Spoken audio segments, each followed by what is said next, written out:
Varma AP హైకోర్టును ఆశ్రయించారు. తనకు ముందస్తు బెయిల్ ఇవ్వాలని పిటిషన్ను దాఖలు చేశారు. ఇవాళ కోర్టులో విచారణ జరగనుంది. చంద్రబాబు, పవన్ కళ్యాణ్, లోకేష్ పై అసభ్యకర పోస్టులు పెట్టడంతో వర్మపై కేసులు నమోదయ్యాయి. ఈ క్రమంలోనే ఆయన కోర్టును ఆశ్రయించారు. ఇటీవల వర్మకు 2 సార్లు నోటీసులు ఇచ్చారు పోలీసులు.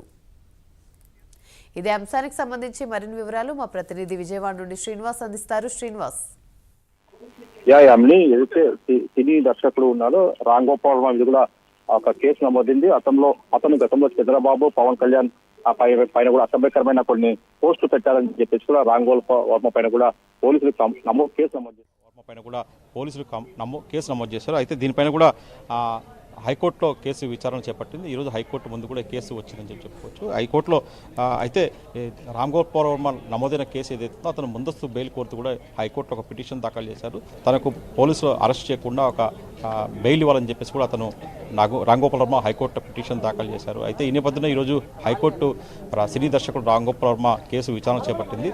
అతనికి ఏదైతే సీఎం చంద్రబాబుతో పాటు అలాగే డిప్యూటీ సీఎం పవన్ కళ్యాణ్ పైన అసభ్యకరమైన పోస్టులు పెట్టారు. ఒక సినిమా విడుదల సందర్భంలో అని చెప్పేసి అతనిపైన ఏదైతే అభియోగాలు ఉన్నాయో దానిపైన కూడా బెయిల్ ఇవ్వాలని చెప్పి కూడా ఈరోజు కోర్టులో వాదనలు ప్రతిపాదనలు వినే అవకాశం ఉంటుంది. అయితే దీనిపైన తనకు ముందస్తు బెయిల్ ఇవ్వాలా, పోలీసులు ఎలాంటి చర్యలు చేపట్టకుండా కూడా అరెస్ట్ చేయకుండా తదుపరి చర్యలు ఏం చేపట్టకుండా అతను ఒక పిటిషన్ దాఖలు చేసి దీనిపైన హైకోర్టు మరి కాసేపట్లో విచారణ చేపట్టి పూర్తి స్థాయి ఒక ఆదేశాలు ఇచ్చే అవకాశం ఉంటుంది. అయితే మనకున్న సమాచారం మేరకు సంయుక్త హైకోర్టు న్యాయమూర్తి సెలవులు ఉన్న సమాచారం.